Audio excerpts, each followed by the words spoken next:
अस्सलाम वालेकुम। तो कैसे हैं आप लोग? मेरा नाम है सैम सारी और आप देख रहे हैं कोड विद सही हो। तो आज की इस वीडियो में हम देखेंगे फ्लोट एंड क्लियर सीएसएस के अंदर। देखेंगे यहाँ कि हम फ्लोट एंड क्लियर क्या होते हैं और सारी चीज़ें हम गो थ्रू करेंगे। तो ये सबसे पहले मैं यहाँ पे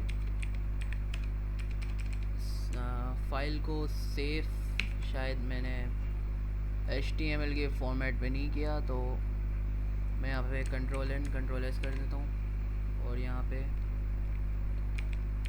tue21.html के नाम से फाइल सेव करता हूँ। यहाँ पे ht लिखता हूँ, यहाँ पे ht लिखता हूँ और यहाँ पे फ्लोट एंड क्लियर लिख देता हूँ। नीचे आते हैं और सबसे पहले हम यहाँ पे h2 के अंदर वापस से फ्लोट एंड क्लियर लिख देते हैं और नीचे आके मैं एक डिव बनाता हूँ। डिव बनाने के अंदर मैं एक और डिव बनाता हूँ और इसको मैं आईडी दे देता हूँ। ID is equals to main करके, और नीचे डिव को मैं इसको भी आईडी दे देता हूँ और इसको करता हूँ 1। कंट्रोल एस करता हूँ और इसके अंदर मैं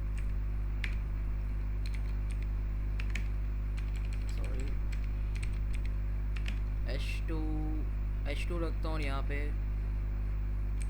भी 1 लिख देता हूँ।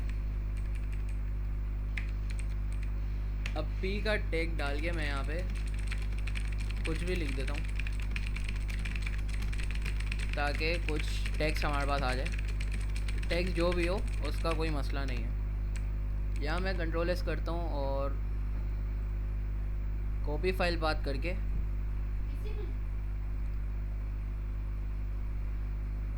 यहाँ पे मैं एंटर करता हूँ। यहाँ पे हमारे पास 1 के अंदर ही सब कुछ आ चुका है। अब इस पूरे डिफ को कंट्रोल C करके कॉपी करके नीचे 3 बार पेस्ट करता हूँ और इसकी आईडी मैं चेंज करता हूँ। यहाँ पे 2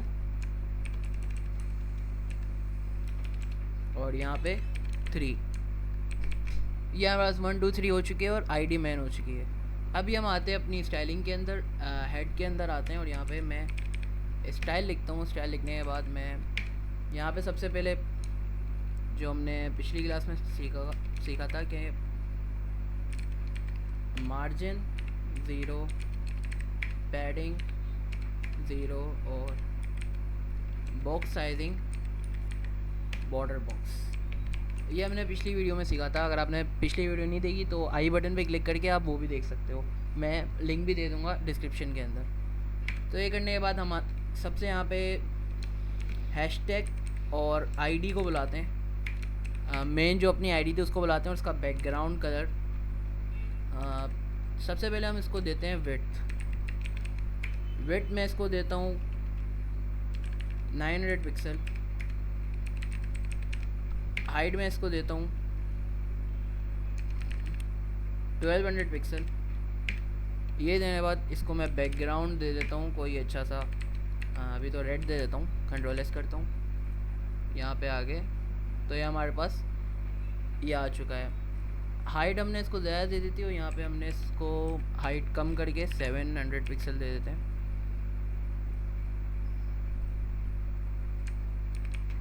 700 बहुत हो गया, अगर 300 पिक्सल दूँ तो देखते हैं। परफेक्ट। तो यहाँ पे हमारे पास ये एक डिव बन के आ चुका है। इसका कलर जो है वो थोड़ा तेज़ है, तो यहाँ पे मैं कलर पिकर का इस्तेमाल कर लेता हूँ। नेट नहीं चल रहा।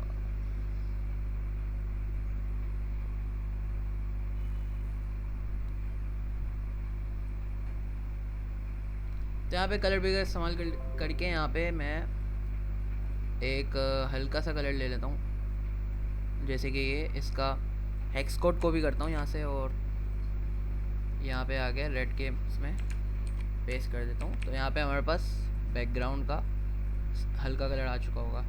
अभी इसको मैं बॉर्डर भी दे देता हूँ। बॉर्डर्स को देता हूँ मैं 2 पिक्सल सॉलिड रेड।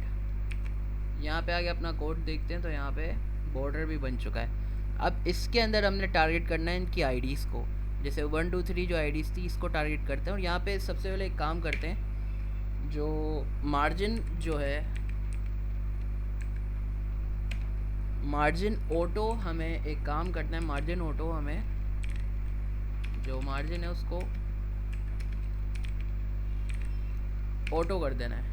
अब मार्जिन ऑटो से क्या मुराद है? मार्जिन ऑटो से ये मुराद है कि ये राइट पे देगा कि कितना छोड़ना है और लेफ़्ट पे ये इक्वली छोड़ के ये एक चीज़ बना देगा, इक्वली छोड़ के, मतलब यहाँ से इक्वल स्पेस छोड़ेगा लेफ़्ट से और राइट से इक्वल स्पेस छोड़ के सेंटर में कर देगा। मार्जिन ऑटो का मतलब है कि अगर आपने कोई टेक्स्ट सेंटर में करना हो तो आप सेंटर में कर सकते हो। अब इसके नीचे आते हैं और हम आईडी वगैरह देख लेते हैं। सबसे पहले मुझे इनको एक ही क्लास देनी होगी। एक क्लास देने के लिए मैं यहाँ पे सेम की क्लास बनाता हूँ, उसको कंट्रोल सी करके नीचे आके सब में पेस्ट कर देता हूँ। तो हमारे पास ये तीनों पेस्ट हो चुकी हैं और ये क्लास भी अभी अप्लाई हो चुकी होगी। तो नीचे आते हैं और डॉट सेम लिख के मैं इनकी पैडिंग कर देता हूँ 20 पिक्सल। अब बॉर्डर दे देता हूँ इनको ताकि ये अलग अलग लगें, 2 पिक्सल सॉलिड और ब्लैक बॉर्डर दे देता हूँ ताकि थोड़ा, हाँ अब ये ठीक लग रहा है। मैं एक काम करता हूँ, इसकी जो मेन जो था इसकी हाइट बढ़ा के मैं 600 पिक्सल कर देता हूँ ताकि थोड़ा सा अजीब लग रहा था। अब ठीक है। अब ये तीनों हमारे पास आ चुके हैं। मैं अगर इसको मार्जिन भी दे दूँ, यहाँ से अगर मैं मार्जिन देना चाहूँ तो वो भी दे सकता हूँ। मार्जिन इसको मैं देता हूँ 10 पिक्सल ताकि ये कंजस्टेड ना रहे और थोड़ा खुला खुला हो जाए। अब सही लग रहा है। हमारे पास एक पूरा बॉक्स तैयार होके आ गया जिसके अंदर तीनों में 1 1 लिखा हुआ है। इसको भी चेंज करना था, मैंने चेंज नहीं किया। तो यहाँ पे 2 और यहाँ पे 3। तो हमारे पास ये बन के आ चुका है। अभी हमने क्या करना है, क्लियर फ्लोट एंड क्लियर का हमने इस्तेमाल करना है। जिसकी हमने आईडी दी हुई थी उसके मुताबिक इस्तेमाल करना है। जैसे हमने आईडी यहाँ पे दी थी हैशटैग। अगर मैं अभी क्लास के अंदर फ्लोट लेफ्ट लिखूँ, क्योंकि क्लास हमने तीनों को सेम दी हुई है यहाँ पे और क्लास का नाम भी सेम ही दिया हुआ है। अगर मैं यहाँ पे फ्लोट लिखूँ और फ्लोट लिखने के बाद मैं अगर यहाँ पे लेफ़्ट लिखूँ तो यार यहाँ पे एक चीज़ हो जाएगी। ये अभी ये कुछ भी नहीं होगा क्योंकि अभी ये सब लेफ़्ट पे ही हुए हैं। एक तरीके से ये तीनों अभी जस्टिफाई हुए हैं। अगर मैं नीचे ही आऊँ, मैं इस चीज़ को कमेंट कर देता हूँ अभी, और यहाँ पे आगे अगर मैं हैशटैग 1 को कॉल करूँ जो कि हमारी आईडी है, और यहाँ पे मैं अगर फ्लोट लेफ़्ट करूँगा तो, और हैशटैग 2 को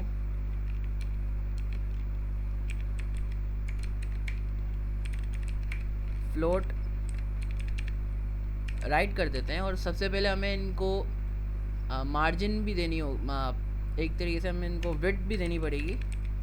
विड्थ में इसको दे देता हूँ 30%। मैं इसको विड्थ परसेंट में दे रहा हूँ, वो अभी आपको पता चलेगा क्यों। हैशटैग 1 को, सिर्फ हैशटैग 1 को। तो इसने क्या किया, अपने आप को समेट लिया और जितना भी इसका कंटेंट था यहाँ पे आ गया। 30% बहुत छोटा हो जाता है, मैं इसको 40% दे देता हूँ, कंट्रोल एस करता हूँ। तो ये हमारे पास समेट के आ चुका है। और मैं इसको हाइट भी देता हूँ अच्छी सी। हाइट में इसको 100 पिक्सल दे देता हूँ। यहाँ पे देने के बाद हमारे पास एक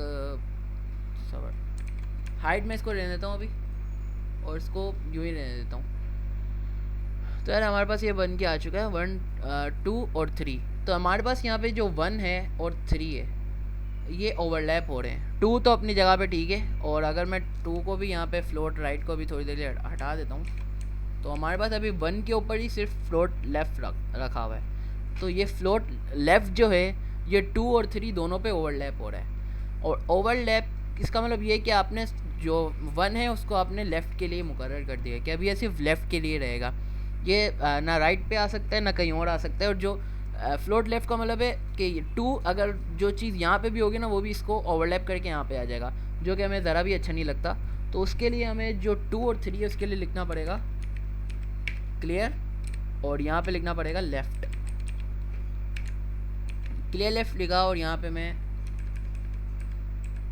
कंट्रोल C करके कंट्रोल V, और इसको 3 के लिए भी वही कर देता हूँ, क्लियर लेफ़्ट दोनों को कर दिया। और आप यहाँ पे देखो कि जो भी ओवरलैप का था, जो भी हमारा ओवरलैप हो रहा था वो अभी ठीक हो चुका है।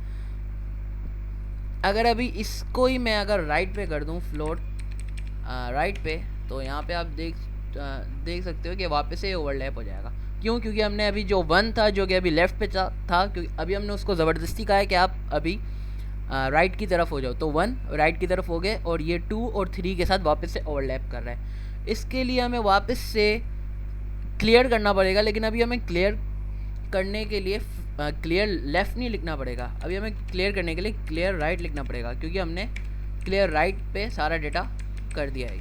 इसका क्या मतलब है क्लियर राइट का, कि जो भी जितनी भी जो टेक्स्ट है या जो भी कंटेंट ओवरलैप हो रहा है वो ओवरलैप ना हो और अपनी जगह पे ले जाए।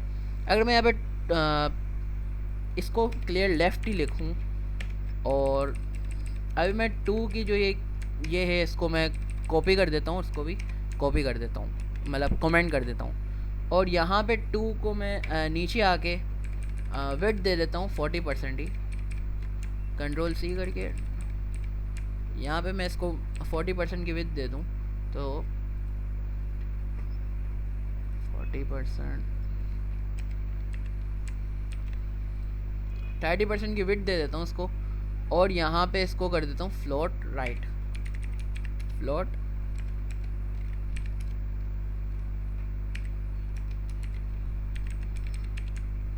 फ्लोट राइट कर दिया।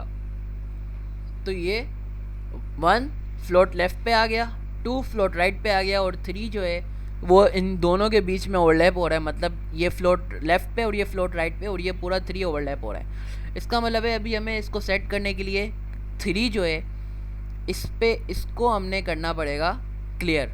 अब क्लियर के लिए हम ये नहीं लिख सकते यार क्लियर लेफ़्ट क्लियर राइट, उसके लिए हमारे पास एक और वर्ड होता है क्लियर बोथ, मतलब ये लेफ़्ट से भी और राइट से भी दोनों से क्लियर हो जाएगा और ओवरलैप नहीं करेगा। 1 यहाँ पे आ गया, 2 यहाँ पे आ गया। अब ये हमारी डिज़ाइनिंग के ऊपर है, हम किसको कैसे डिज़ाइन करते हैं। मैंने तो सिर्फ रफली किया और एक थ्योरेटिकल बेस आपको समझाने के लिए किया है कि फ्लोट एंड क्लियर का क्या काम होता है।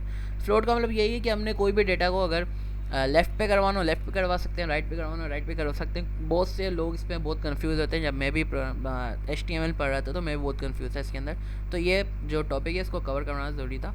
तो इसका मतलब यही है कि अगर फ्लोट अगर हम इस्तेमाल करें तो हमें अगर फ्लोट लेफ़्ट करना हो तो हम फ्लोट लेफ़्ट के जो टैग है, मतलब जो रिटर्न फॉर्म है, हम वैसे कर सकते हैं। और अगर कोई चीज़ उसकी वजह से ओवरलैप हो रही हो तो हम उसका क्लियर का इस्तेमाल कर सकते हैं। तो आज की इस वीडियो में इतना ही था। चैनल को सब्सक्राइब ज़रूर कर देना और वीडियो को लाइक भी कर देना, और